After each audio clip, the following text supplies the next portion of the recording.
Welcome to Conversations with a Wounded Healer. I'm your host, Sarah Bueno. I'm a psychotherapist, teacher, consultant, and most importantly, a wounded healer, living and working in Chicago, Illinois. On this show, I interview folks in a variety of healing professions, and we discuss the intersectional journey of healing self while caring for others. We're not just focused on individual healing, but also healing on the collective level from white supremacy, late-stage capitalism, and the patriarchy. Thanks for joining us. Hey, Sarah. I was making funny faces at you. I was trying not to move so that I didn't make noises on my microphone. You guys, I keep telling Anne to stop moving because every time she moves, I hear like on the microphone. So that's our little inside joke that you're now all in on. Yeah. So if you're listening to this, I'm trying to hold as still as possible. We just need to get you a boom mic or something. We'll figure it out. Someday. I know. Baby podcasting is really hard. Baby podcasting, having to move room to room. I know. It's tough. But how are you? I'm great. The sun is out and it's warm in the UK. And that was a very British thing of me to do, to base my mood on the weather. But we don't get a ton of sunny days, so it feels great to celebrate them when they happen. How are you? Yeah. I am. How am I? You know what? I've had some back pain this week. So I've been a crabby bitch. I am feeling okay today. So I am okay right now, but I have been a crabby bitch this week. Back pain does that. I know, right? Yeah, it does. But on to more important things, because my back pain is nothing in the realm of the world. But it's Pride Month! It's Pride Month! Yay!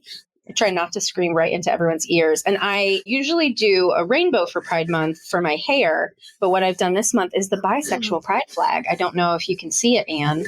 I can now that you're moving now that around. I say it. Yeah. Mm-hmm.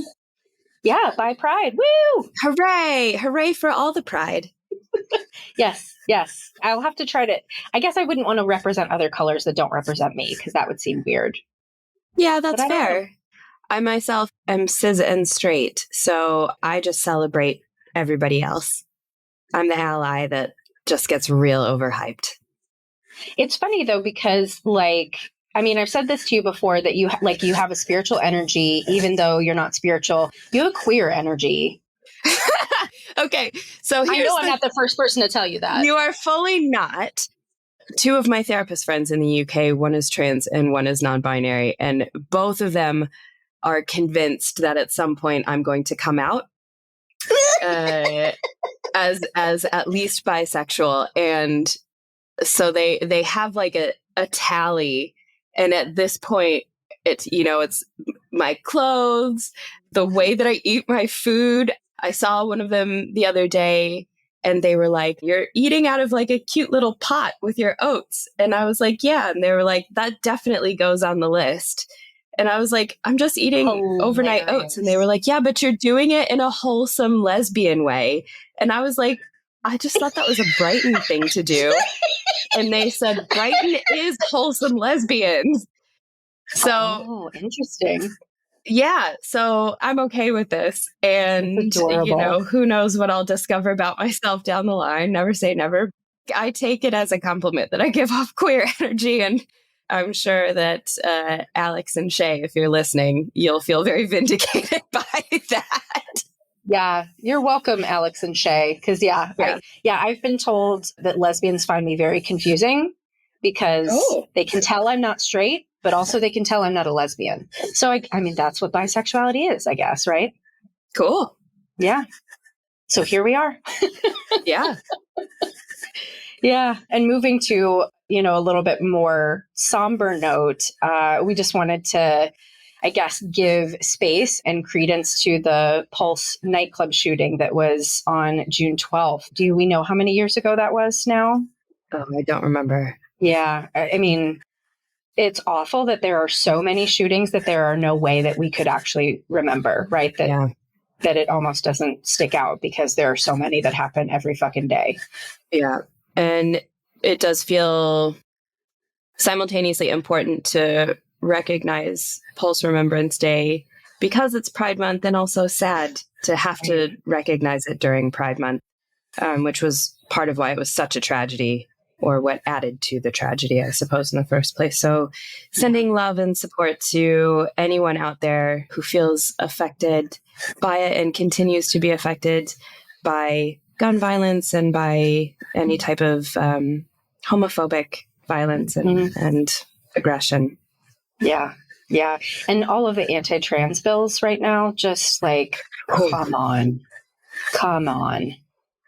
It's weird watching it happen from afar, the anti-drag bills and the anti-trans bills. It's really strange to watch it from afar, but then also to see similar, maybe not legislation as such in the UK. Well, that's not true. There have been some anti-trans attempts at legislation recently about self-identifying. So it's happening here too. And there's a lot of things about living in the UK that are great. And there are a lot of things about living here that are incredibly frustrating. For example, when the UK looks at the United States and goes, ooh, look at that horrible thing. Let's do that. Let's do that. Cool. Yeah. So it's weird to see these things happening in the United States and then see the ripples happening here. And it just shows that our actions have large repercussions individually and nationally. Yeah. Well, and especially the US. I'm just thinking about like the debt ceiling. Like at the time of recording this, the debt ceiling limit is close to being reached and they haven't figured out what they're going to do. And it's like, it is literally going to affect the globe. Like the United States put themselves in this position to be all fucking powerful. And guess what, motherfuckers? If you don't like use that power responsibly, you are literally going to screw everyone else in the entire world. Yeah. My feelings on this have become increasingly personal since I've moved out of the United States because everybody wants me to answer for the dumb shit that we do as if it's all my fault or as if I'm an expert on it. I've been trapped in so many taxis with people telling me in general, like the moment my accent comes out, and this isn't always, right? It's every once in a while, somebody insists that I'm accountable for the entire country and they want to know what kind of gun I know how to use and they want to know why I voted for Donald Trump. And I'm like, I've never Sorry, I don't fit in your box. Like, the postal lady during the last election when I marched my mail-in ballot down, shout out to Chicago Board of Elections for making it very easy to vote remotely. But the mail lady at the post office looked at the front of my letter and saw who it was going to. And she just looked at me and goes, "You better not be fucking this up." And I was like, holy shit. Like, that's a lot of pressure. Right? I wasn't. Right, exactly. It's not my fault. But right. Yeah, it is a lot of pressure. Don't feel sorry for me, but it is very much it feels very personal to me when we continue to do dumb shit. So it's kind of fascinating. And I'm sorry that is your experience because that sucks. It does suck. I understand why others have that reaction because I think there is a desire to feel like somebody representing a majority group is being held accountable. Yeah. And so I understand where that comes from.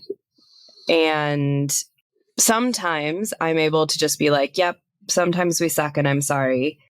And sometimes I'm like, nope, I'm not holding the ball for this today. Like, I get that you're frustrated and I get that the situation is frustrating, but I'm not going to allow you to make me the fall guy. The fall guy for that. Yeah. And actually that leads really well into today's guest. Yes, ma'am. Look who's good at segues. Dun, dun, dun, dun, dun.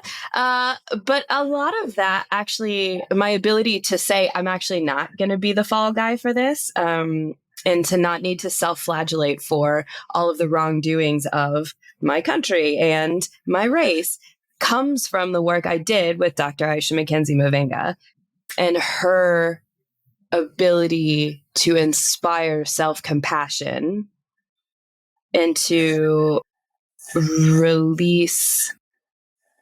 She's not releasing the guilt. I'm releasing the guilt. Mm-hmm. She's inviting you to. She's inviting me to. And there's not one human being, and I can say this with 100% certainty, there's not one human being who has had more effect on the way that I practice as a therapist and the way that I have, as a person, learned to work with my own identity as a white person, as a straight person, as someone who represents majority groups than Isha. Not one single person. And it felt so powerful to be able to interview her and to help share her message of compassion and for her to help teach some of the history of Black folks in the UK. Yeah, it felt really exciting to share that with everybody because she means so much to me. Well, but it was so good. Like, I am so excited. And as I was listening to it, first of all, as I was listening to it, my husband was like in the background and he's like, oh, she does the same like, that you do. Which is cute. And I'm like, I didn't teach her that. She just does that. She's just a natural. It's just a thing that therapists do, don't we? I think so, yeah. Yeah. But it's not just compassion, but it's compassion with accountability. Mm-hmm. Yeah. And that what a strong woman. And I don't mean that in like a strong Black woman way. I mean that in like, I feel like, Isha, when you're listening to this, please don't think of this literally, but I feel like she's like a tree trunk in that solidness, in that rootedness. Mm-hmm. I felt her depth. I felt this. It was a spiritual quality of the interview. Like, you and I are going to hash out the spirituality thing that you have, because what you created with her, I can't wait to share this with people. And I'm going to like put this on my syllabus to have my students listen to it, because you did such a beautiful job. You really created this space where I'm guessing Isha felt like she could come forward in a way that she doesn't always come forward personally. Well, I can't answer for her.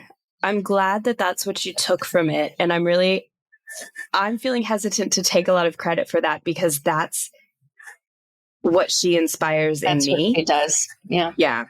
So I'm going to give a little back to you, because I have a mentor. I think I've talked about this before on the podcast, who like, I give everything to him and I'm like, Bob, you're just the most amazing mentor. And he's like, you know what? But the mentee has to meet the mentor and has to pick up what the mentor is putting down. And I heard her say that to you too, right? She did. Not only is it her work, but it's the way that you are carrying her work forward that is supporting her legacy. That's a torch that I'm so proud to carry. Yeah. And so thank you for that. And when she said that to me in this episode, you'll hear I get a little bit emotional when she says that. So it's a lot to receive, and it's in the best way possible. Yeah. It's beautiful. We should stop talking about it so that people can actually listen to it. So do you want to read her intro for folks? I do. So Dr. Isha McKenzie-Mavinga has 33 years experience as a transcultural psychotherapist, supervisor, lecturer, writer, and Reiki Master. She's also a published author, poet, and editor. And she's just amazing. So I wanted to throw that in there anyways. But I hope you enjoy this episode and enjoy listening to Isha. Dr. Isha McKenzie-Mavinga, welcome to Conversations with a Wounded Healer. Thank you. Thank you for your invitation. I'm really excited to have you here. And I'm going to let you introduce yourself and your work and everything that you've done, really. Okay. Almost everything, I guess. Well, I'm a retired psychotherapist now. but I'm still involved with writing about my work and creating a legacy about my work that's basically about the challenge of racism in therapeutic practice. So I practiced as a psychotherapist for about 33 years, and that includes about 26 years of higher education teaching in counselling and psychotherapy courses. So I trained as a psychotherapist in 1985. Just remembering that, it seems so long ago. Actually, I wasn't given a place on the course immediately. They wanted me to go on a part-time course, and I wasn't happy, but I went on it. I said, okay, knock, knock, knock. I want you to let me in. I won't say the name of it, but into this institution, white pastoral institution. So I went back, and eventually they let me in. And to their, I think it was a 2 or 3 year course, a postgraduate diploma in counselling, in psychodynamic counselling, which was an equivalent to a psychotherapy training. And you practiced on the premises. And I first realised that I was a counsellor when I worked as a youth worker not far from my home, community centre. And I noticed that the young black boys would sit down and talk to me. They'd come to the coffee bar to buy lollies and sweets and drinks, and they'd want to start talking to me about their family lives and what was going on in the neighbourhood and how they were feeling. So I think that was my first encounter with knowing that I had good listening skills, apart from being a mother, which I was at the time, and obviously listening to my children in the best way I could. Then after that, I went to working in a community project where long-term unemployed peoples were being retrained to go back into the employment market. And so there are all sorts of different people there, people with disabilities, different sexualities, people who'd had a very rough time, not being at work for years. And my job was outreach worker, so I was supposed to sort of assist them to come into the project and talk about how they felt and make decisions about what they wanted to learn to get them back on the road. And so I was doing that, listening again and supporting in the best way I knew how. And then Aileen came into the project. She was employed as a counsellor. Can you tell us who Aileen is for the listeners who don't know? Aileen Elaine. She's a renowned Black woman psychotherapist who has released recently a book about trauma and intergenerational and transgenerational work in the field of psychotherapy. So she, at the time, came into the project. So it's another Black woman, 2 of us, and was given the job of counsellor. And of course, people started talking to her who had previously been speaking to me. I thought, you've come in and taken my job, but that wasn't my job title. And then I thought, well, I need to make something of this. And that was when I spoke to a friend who recommended this institute where I could train as a counsellor. And that's what I done. I decided, okay, I'm going to train, and then I'll get a job like hers. So she had worked in mental health for a few years previously.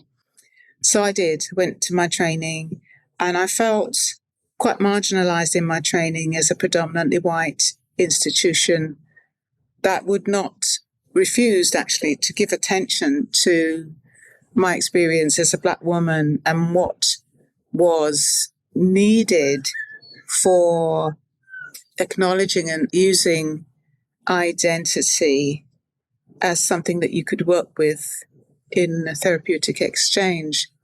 So I felt marginalised and not very happy there, but I went through with it. And we had the opportunity to see clients on the premises and to have our supervision on the premises. So everything was, I'd say, colonized and institutionalized. So just for some context, the institution, was it in a largely white area serving mostly white clients? Yeah, it was in a rich white in London. Predominantly white clients. But what I noticed was they had this book where they put clients' details in. And when I saw, alongside the client's name, West Indian or African, and I think, oh, maybe I can work with this person. But what they had done was they'd put them to the back of the book because they thought that these clients needed senior therapists because they were, and they used the word borderline mental health. And that really got my back up. And so I was never offered any Black clients. And I used to speak my truth during our supervision, which was, again, led by the white lecturers and supervisors. Yeah. Everything was internal, everything was insular. And I had white clients. I'm a Black woman working with white clients. Most of them were right out of my class, being raised in, as a working class poor person. And then I wasn't offered the opportunity to take on any Black clients. Well, I felt, I'd have more experience based on my expertise as to some of the racism they may have experienced, which was intersectional to their lives and the oppression they were experiencing. So I never had that opportunity there. Sorry to interrupt. How do you feel as you reflect on that? Angry. Yeah, I'm feeling angry just listening to it. Yeah, I mean, that's 1985, but nothing much has changed. Now it's beginning to change with Black Lives Matter, since the international outrage at what happened to George Floyd. But that's only one of hundreds of Black men who have been either killed on the streets by police or put to death in the prison system or the mental health system. I was becoming aware of that. I want to just say that for American listeners who don't have context for the UK, Black people in the UK face the same issues that Black people in the United States face. Yeah. We don't hear as much about it. The news cycle is very different, but Black people do face the exact same issues in the UK. Yeah. So not long after I left there, I went to work in the Black mental health project in Brixton, the African Caribbean Mental Health Association, that had all Black and brown faces as staff. We had a solicitor worker, we had some sort of liaison person, and I set up a therapy team because they were only doing befriending. I set up a therapy team. We had a team of Black therapists, and we were working inside and outside of the mental hospitals, working with people who were also at risk of going into a mental hospital and people who had been sectioned under the 136 Mental Health Act. Which is being committed. Yeah. And there was so much to understand and to deal with in terms of offering them familiar face, because many of them had experienced, as they call it, police prejudice.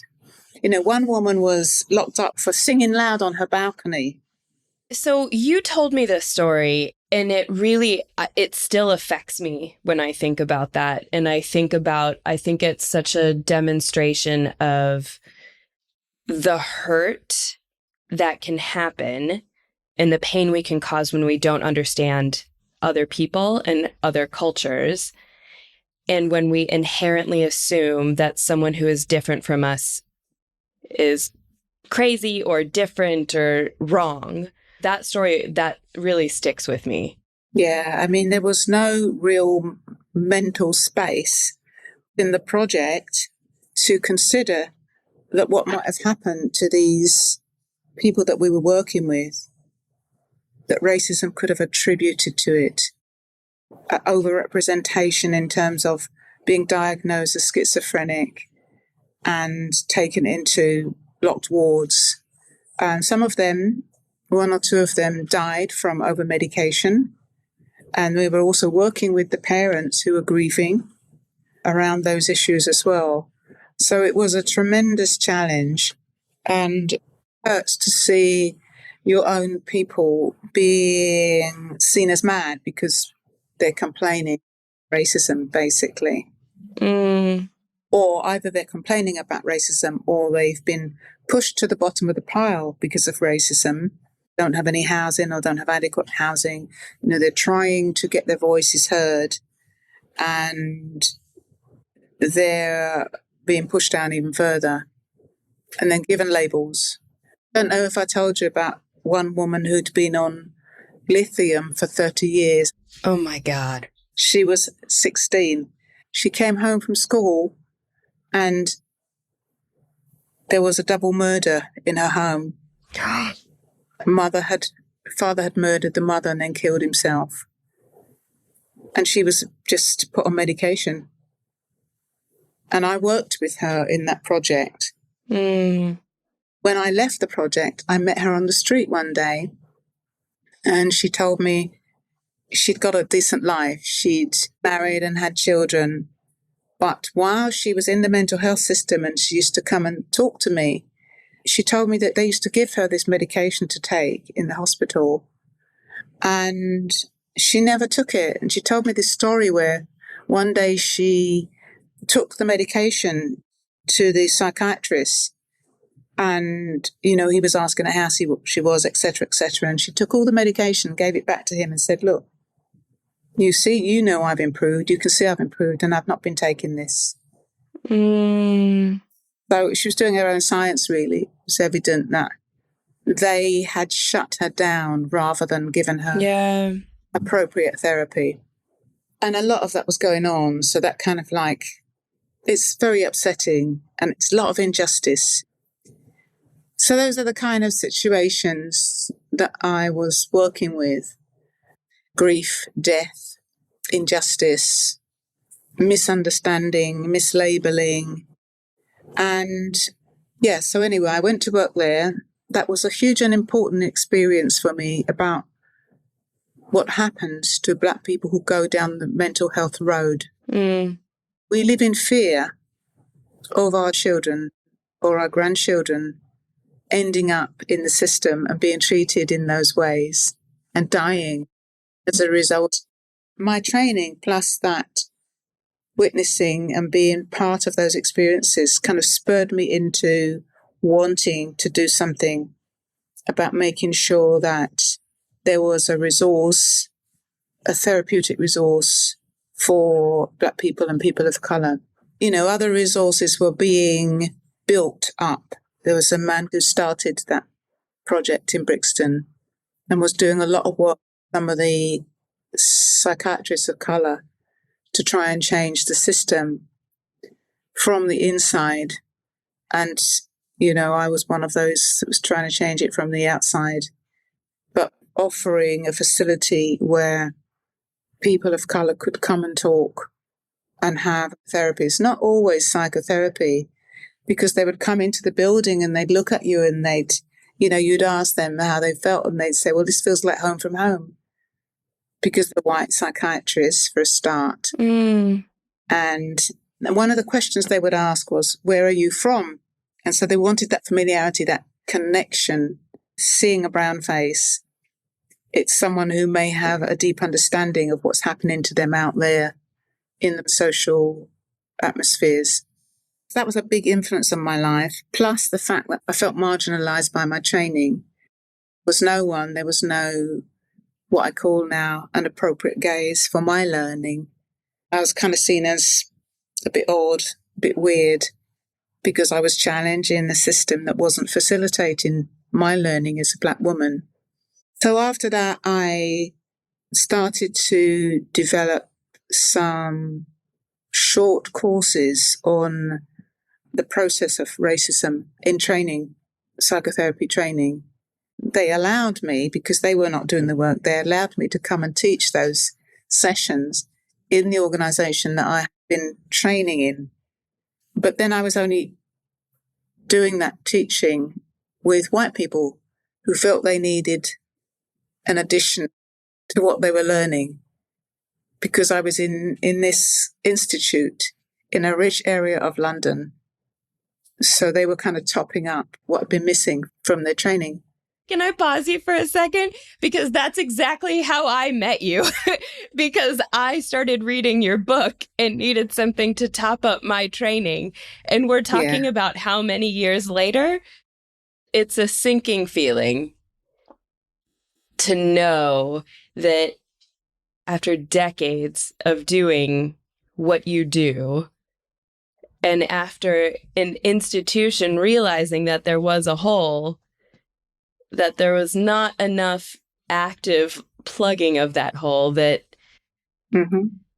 however many years later, I wound up having to, it does actually blow my mind. Yeah, I mean, and I had to do it for myself too. I had to top up. I had to read African American books that were feeding my mind with the importance of our self-care, how powerful I was as a Black woman. So I'd read Bell Hooks and Angelo and, Angela Davis. And those were my mentors. Those were my teachers during that time. And it gave me strength because I knew that somewhere deep inside me, I knew I could be part of a change. And they were supporting me. At that time, I had white supervision, what I call white supervision. I had a supervisor. My therapist and my supervisor were recommended by the institute I was training in. So everywhere I went, it was white, it was Eurocentric, it was colonial. And a turning point in my therapy, because I had this white therapist who lived in a very posh square in South Kensington. And I used to go in there and it was completely alien to me. I mean, there were this tall whiteness in the building and, with tall ceilings and Orient type building. And she would sit there doing psychotherapy with me, but never respond to me talking about being a Black woman and how I felt in the training. And I noticed it. And I used to kind of push her in a way about her silence. One day, she jumped out of her chair and her feet landed on the ground. And she said, "I don't have a white experience." Because I was talking about a Black experience. And I thought, and I was relieved. I thought, this woman, because I used to use the term Black experience, in response, this is her gaze, in response to me talking about my Black experience, which basically was about racism, she suddenly realized that she was white. But she was angry. She came out of the role of a therapist. She was angry because I was provoking that in her.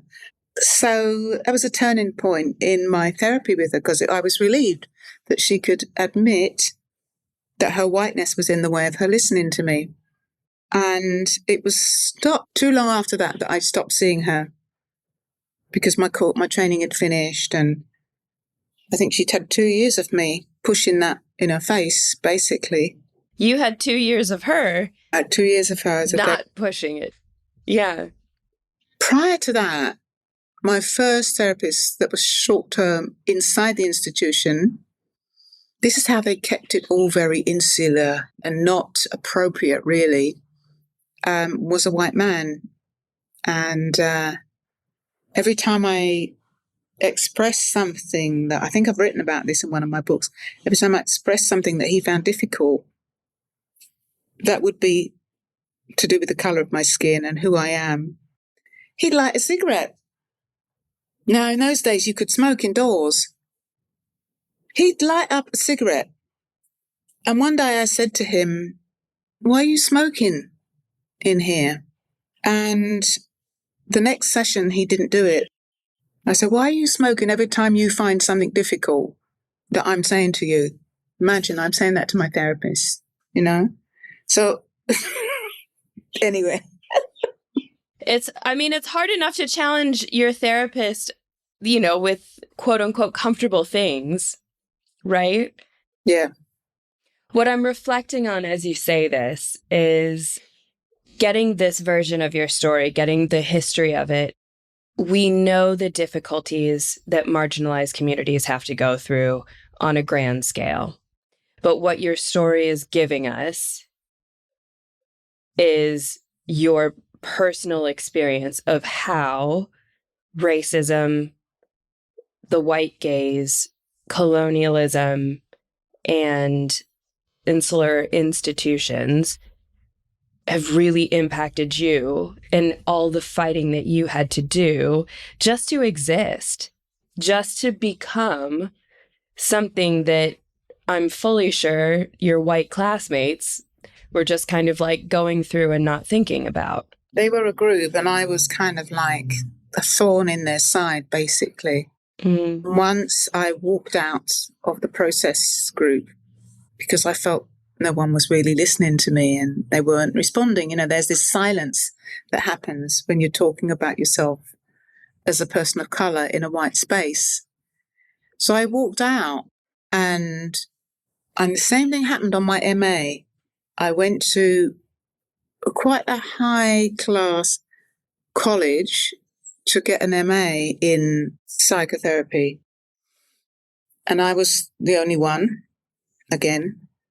They had these like small groups and I was put in a group with two white men and I felt really uncomfortable and there's sexism and there's racism. I went to the course director and I said, I can't do this because of what's going on there between me and these two white men. And at that time, I was pregnant with my last child. And I said to her, I did ask you before I came on the course, does this course support anti-racism? Does this course do any work with racialization? And she said, oh, yes.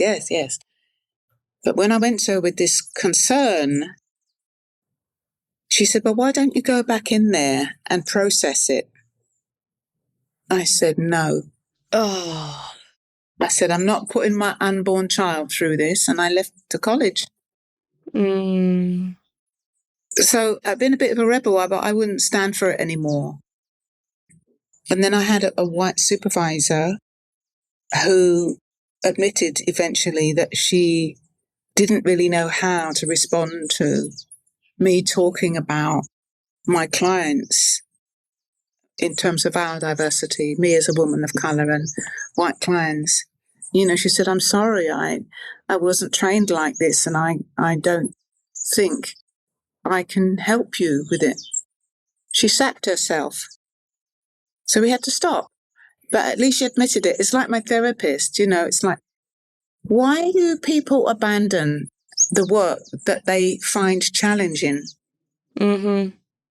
And when I was teaching in the early 90s, and I would raise these issues about in mixed groups with students, black students, white students, black students in a minority, and I would raise this issue, you know, about what I used to call at the time was black issues.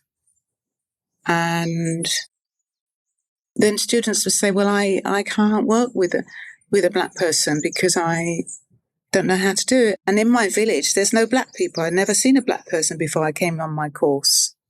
And they would give up. They want to give up rather than we need to change. I'm going to mention, so how I met Isha was I was reading your second book, The Challenge of Racism? Yeah, that's fine. Yeah, your second book. And I think I was only halfway through it. And you mentioned that you ran transcultural supervision groups. And I put down the book and I started Googling you to find you. I was like, if she'll have me, I have to learn from this woman because the book is an incredible resource. And I want to talk about it a bit more as well. And so you happen to have space in this transcultural supervision group. And it was, without question, probably one of the most challenging experiences of my whole life. And not because you were particularly provoking, but because you were just asking very simple questions that no one had ever asked me. Like, what is my experience of being white? What's my relationship with my white identity? The immediate discomfort I felt, and you knew that I felt uncomfortable and you held me in that space.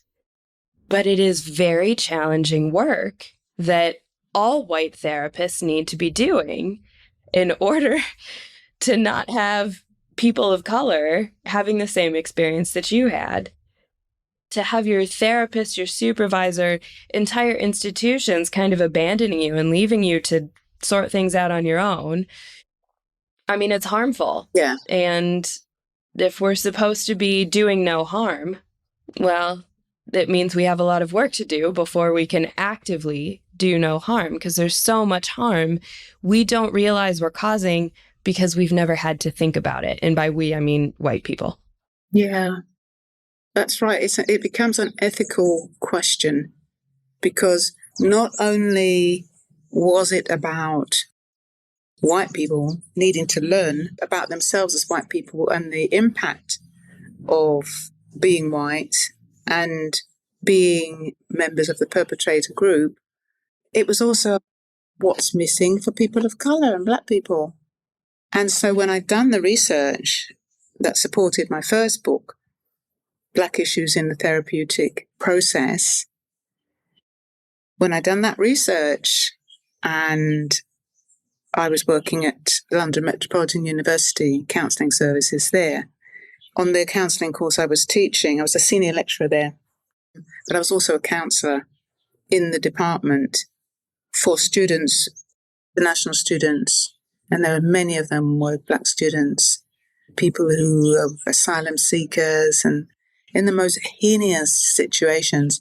But, however, the students that I was teaching, what I noticed happened, and this is part of the research, that as soon as talking about racism or being a person of colour came onto the table, there was a silence, and the white students did not know how to respond. And eventually, when I get them talking, get everyone talking, white students would say, well, we didn't want to hurt anyone, and then they would ask, well, we need to know more about your experience as a Black person and tell us how we can help you. So their learning came into the highlight. And it required you to do more labor. Yeah, so the Black students were required to be their teachers. I'd have to say, hey, hang on, when you're doing this, what about the Black students learning? Because it's the same system. Black students learning in white ways, in white Eurocentric ways, which all of us have internalized. We're located in a white world in the UK, but we're all given the same education. So we're streamlined. And then you have Black students being expected to assimilate white ways in their learning and in their development as therapists. And so it was a relief for the Black students to hear me say, well, now it's your turn to let us know what you need, to be assisted with your learning. How do you want to do this as a Black person with your identity, with your experiences, in a system that expects you to do it Eurocentrically? And so I had to find my compassion, because the white students needed assisting to be open to the challenge. The Black students needed assisting in overcoming the internalized racism that they'd experienced and their fears about challenging white students or expecting more from white students in terms of the intercultural and interracial diversity and the impact of racism. And, I wasn't just in one university. I'd done transcultural courses in 2 other colleges at the same time, 3 of them, for the purpose of the research, but also because they needed me to come in there and show them some difference in their teaching. Where did that compassion come from? How did you build it? Where did you find it? I used to teach, I was trained long before all this to do anti-racist work with some of the most racist institutions at the time, the fire service, the police service, groups of people who were sent, we called it sheep dipping, because of, at the time in the early 90s, there was this kind of, we got to redress the balance and we've got to look as though we're anti-racist. So we put money into it. So they hired us as trainers, group of us as trainers, black and white. And it was called anti-racist, anti-sexist training. And people, we called it sheep dipping because they had to come. It was mandated. They had to come. But they didn't want to do the work. Some of them would disappear, walk out, because this was groups of white staff. And some of them would be very obnoxious because they didn't really want to learn what we had to offer them. And during that time, my anger was increased. But it all goes back to, being born a black child, my life story of having an absent white mother, but also having many mothers who didn't recognize what my needs were. I became more angry. And it was very difficult to be compassionate with those people that I was getting paid to teach about their racism to each other and to the services that they were offering. And so I'd respond in a very cold way to them, very cold, frank way, without compassion. You need to learn this. You need to change. And then I think I took that internal exhaustion into some of my teaching. And occasionally students would say to me, they'd get through and they'd go, I found you formidable at first, but now I wish I was you. I don't want my certificate. I want to be you. I want to be like you. And I think during that process, I realized that they were helping me overcome my anger. And I was obviously working on it in my therapy because the terror of being challenged by a black woman was very, very imminent. It was very, I could see it, especially with white students. There was a more friendly approach between myself and the black students because they knew what I was doing. But the white students were terrified of me. And maybe some of the staff were as well. I'm sure they were. I'm fully sure they were. Because I would just challenge them and say, look, this and this.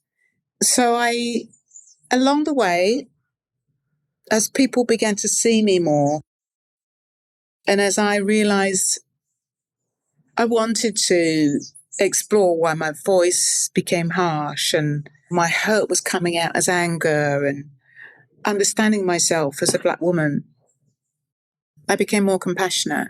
And part of that was realizing through learning about Reiki, some Reiki experiences, I had a vision that my mother did not abandon me. I was taken away because of the oppression. Because her white Jewish family found it difficult to care for a black child after my black father died. And I had that realization, and I realized it wasn't my mother's fault. And I became more compassionate, and I realized I can do this. I can teach people by being compassionate. I can respond to white people in compassionate ways, so long as they're willing to learn what it is they need to know to do this work. Mm-hmm. And I think that mainly was it. Do you mind if I describe my experience of receiving this? Go on. So I think when I started working with you as your supervisee, there was still a lot of, white shame, white guilt, and a lot of self-flagellation. Oh, yeah, we're the worst. I'm part of the problem. And you said to me, we don't need your guilt. Your guilt is not helpful. But you need to find some compassion for yourself. And you offered me compassion.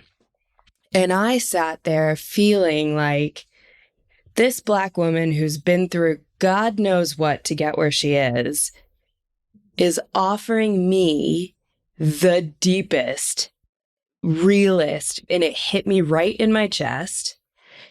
I think it took me weeks to accept it because it was physically painful to receive, because it meant me understanding that there's actually nothing wrong with me. Yeah.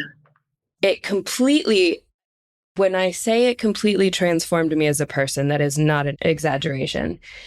And it completely transformed the way that I look at myself. And I developed all of this self-compassion as a result of you giving it to me. So there's a very clear case study for how well this works, right?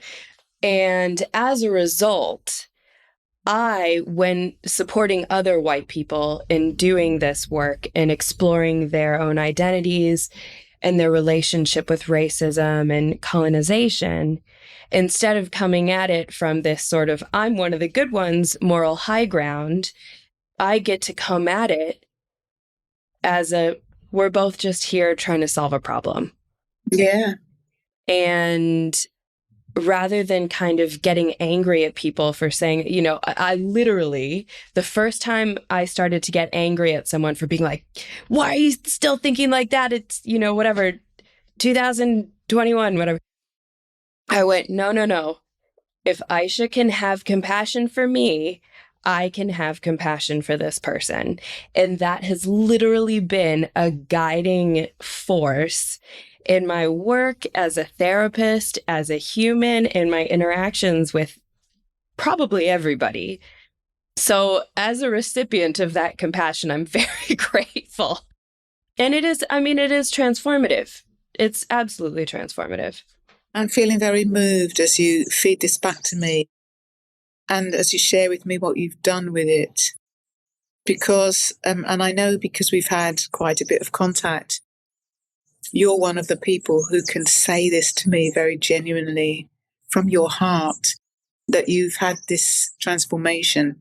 And in doing so, you're transforming others. And now I'm realizing that there were many people who that happened to. And, like people would come up to me and say, you saved my life, and I'm thinking, what do you mean? You saved your life. But just a few words. And it became natural after that. And it was like, if it works once, it will always work. Mm-hmm. And it's just about that connection and seeing the other human being. Mm-hmm. So I cannot say that I'm never angry with white people, because I do get angry. I cannot say that I never want to be in spaces that are predominantly white, but I'm 74 and I'm beginning to feel confident about being the only one, because I still am in some spaces, and knowing that I'm protected. I'm spiritually protected. It feels like you're a bit like an angel, because you're giving me an appropriate gaze, which is rare. But it takes a risk. It takes courage, and I pray for courage every day in the work that I'm doing. Because it does take courage to take it and run with it, basically.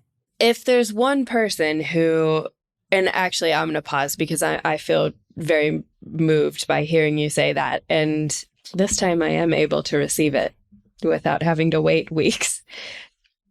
Yeah, the bravery, I've known you for a while, and, I've gotten to know you much better after our supervision, and I haven't heard you tell your story quite like that. And what has continued to come up for me as you've been speaking is how brave you have to have been for your whole life. And, when you said, I still am summoning this bravery and praying for bravery, and I'm thinking, well, if you're still trying to get it, who's got it? But I'm also wondering what it's like to retire and what it's like to start putting some of this work down, and what it's like for part of your retirement to be in a place where you're not the only Black person. Yeah, it's a really important questions. You can hear my voice softening as I begin to consider your questions about retirement, because I've retired from one-to-one and group psychotherapy and supervision, and I consider myself retired from the battle. But what brought me through this is the use of my voice. I don't believe I'm a massive campaigner, but I work on this through my writing. So those two books were key in bringing forward what I call a Black empathic approach. And this is my life story. This is how I got to this point. The compassion is key to a Black approach. And you've started noticing that for yourself too. Compassion is something we can all have, but sometimes our life stories get in the way of feeling it for ourselves and showing it to others. So it's always a work in progress. I'm still a work in progress. I thought I had retired completely. I wanted to stop writing anything academic. I wanted to stop doing any teaching or sharing or showing people how to do this. But I set it up so that it's not like that. And a Nigerian man said to me once, because I said, I'm going to retire, I've had enough of this now. It's tiring. He said, when you publish a book, you're responsible for the readers. And I said, no, I'm retiring. But it's true, it's absolutely true. So I'm working on legacy now. And I'm working on a third, and I'm saying hopefully final book about developing the Black empathic approach, which is key to what we're talking about. That's what it is. In one sentence, it's a Black empathic approach. And so I'm considering that as my legacy. I'm also supporting I think it's 14 master facilitators that I've trained in doing the Challenge of Racism workshops to assist therapists to integrate concepts that were brought forward in the books and to learn how to do this, to learn to find the compassion to do this. So that's my legacy. And some of them are becoming really robust in teaching this. And I'm really happy that the work is going to go forward in this way.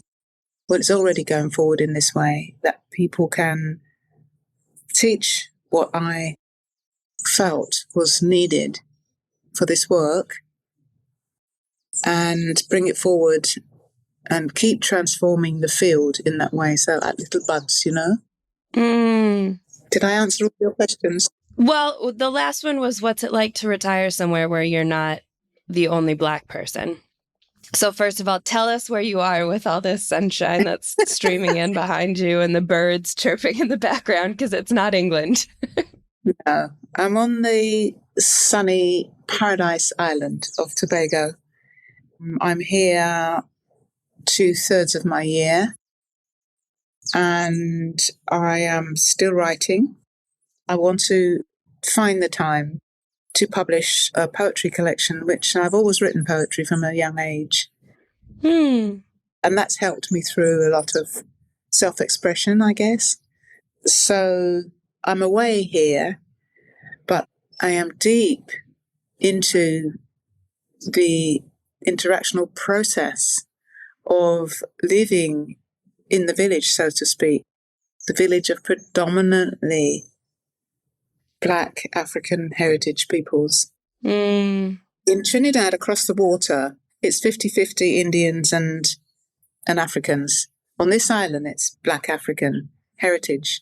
This was one of the islands where slaves were dumped originally. So they're descendants of slavery, as my father was.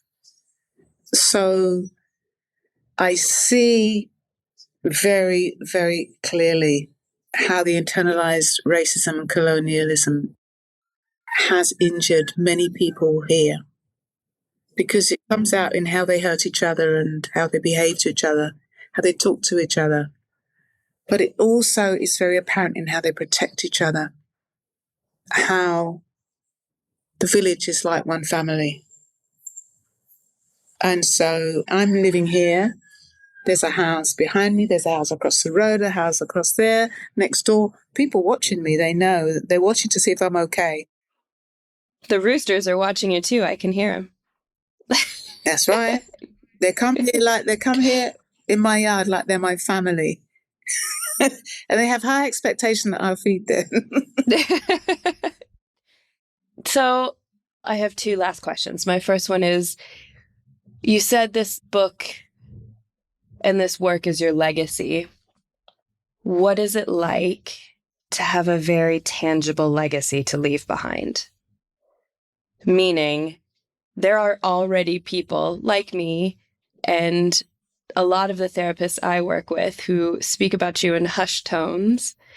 Your book is available on most bookstore shelves, and you've changed the way that people work. You've changed this industry without question. And what is that like for you? I feel there's still a lot of work to be done because people are doing it, but I think there's still a lot of insecurity because institutions, some of them are transforming and have taken it on board, but not enough money is being put into supporting the learning system to just do it. There's too many excuses why it can't be done now.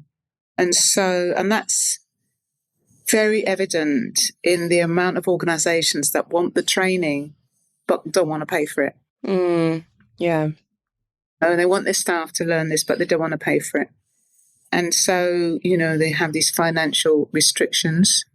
They don't want to buy something that's going to be transformative for their organizations and for the senior people working in their organizations so that they can pass it on into the next generations.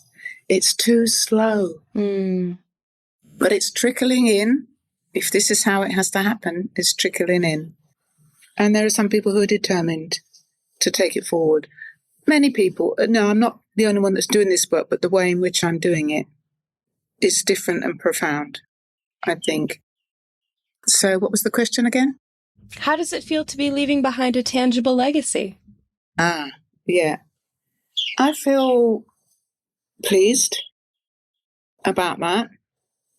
I'm committed to seeing this through so that it's here when I'm not here. So that it carries on. And I'm not Freud, but I don't mind if people call my name like they called Freud's name. You're highly less problematic than Sigmund Freud, so we do well to replace him, I think. But it already happens. I hear your name get dropped a lot, and in my head I'm always like, oh, that's my supervisor, and some people have probably grown quite weary of hearing me brag about it, but I'm always very proud to say that I've worked with you. So thank you, because you're part of the legacy. The way in which you're allowing this to open up in your world is this also kind of like affirms my legacy from hearing you speak in the way that you do. And thank you for this talk, because sometimes I don't realize how much talk I've got in me. Well, listen, I really appreciate you being a guest on the podcast. You're the first person that I wanted to interview. You're the first person that came to mind, and it feels really special to interview you and to have you here and to be able to share your work, because I think your work is so important that it should be shared. So quickly, just before we end, where can people find you? Can you give us the names of your books? We'll put them in the show notes as well. Okay, so the first book is Black Issues in the Therapeutic Process. That book is based on the research and the voices of those people involved in the research. And the second book is called The Challenge of Racism in Therapeutic Practice. This is more about action, use of the concepts, and how to use the work. Also, I have a website, www.ishamckenzie-Mavinga.com. It's all one word, except the .com. And on that website, there are also some recordings of talks that I've done to organizations, different aspects of looking at this theme, and other information about my publications, because I've also contributed to several anthologies, including the latest one called Therapy in Colour. I've contributed a chapter in that, and I'm one of the co-editors of that book. That's going to be published on April the 21st, 2023. So we'll make sure that everyone has access to that. Even for people who are not specifically therapists, I recommend your books. Can't say it enough. Thank you so much, Isha. I really appreciate it. Thank you. I'm Sarah Bueno. And I'm Anne Remy. Thanks to our guest for an amazing conversation today.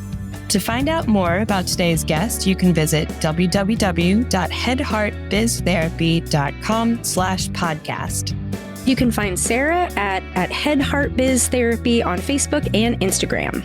And you can find Anne at Spare Room Wellness or spareroomwellness.com. Thanks as always to Andrea Klunder and the Creative Imposter Studios for editing, to Liam O'Donnell for the album art, and to Ben Mueller for our theme music. Until next time, bye-bye.